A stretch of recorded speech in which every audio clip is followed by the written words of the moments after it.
एक लड़का था। वो काफी गरीब था। उसके पास ना तो कुछ खाने को था और ना ही रहने को घर था। वो अपने दोस्त के घर रहा करता था।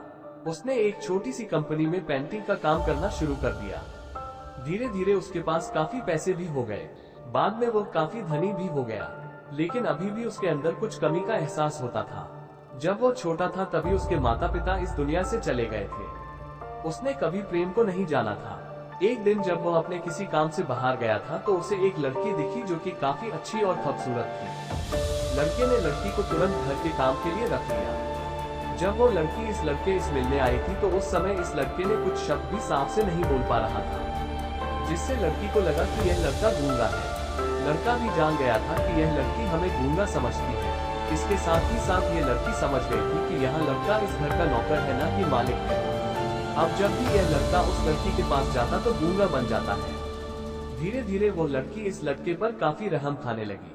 अब उसे इस लड़के के लाचारी पर प्यार होने लगा, लेकिन फिर वो लड़की एक बात से डरकर पीछे हट जाती थी। इस लड़की के भी माता पिता बचपन में ही मर चुके थे। इस लड़की को इसके चाचा ने पाला था और वह चाहता था कि वो जब तक जिंदा रहेगी लड़की उसके खाने और पीने का पैसा दे।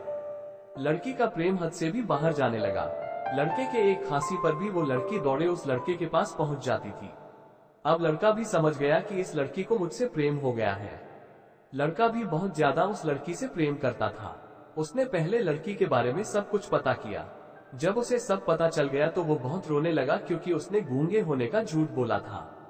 अब वो दिनों रात रोने लगा। लड़की अपने सैलरी में से लड़के की इलाज करवाने को कहती थी। एक दिन सुबह ही उस लड़की को पता चला कि वो लड़का हॉस्पिटल में भर्ती है। वो दौड़ते हुए जब हॉस्पिटल में पहुंची तो उसने देखा कि लड़का बेड पर बेहोश पड़ा है। उसके आसपास काफी मशीन लगी हुई थी।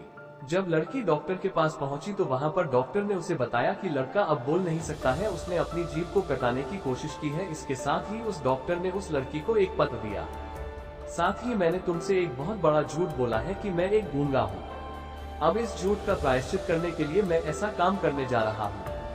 इसके साथ ही तुम मेरे घर से मेरे मैनेजर से पैसों को लेकर अपने चाचा को दे देना और एक नई जिंदगी की शुरुआत करना। अगर हो सके तो मुझे माफ कर देना, तुम्हारा दोषी। इस पत्र को पढ़ने के बाद उस लड़की के आंख आंसू से भर आए।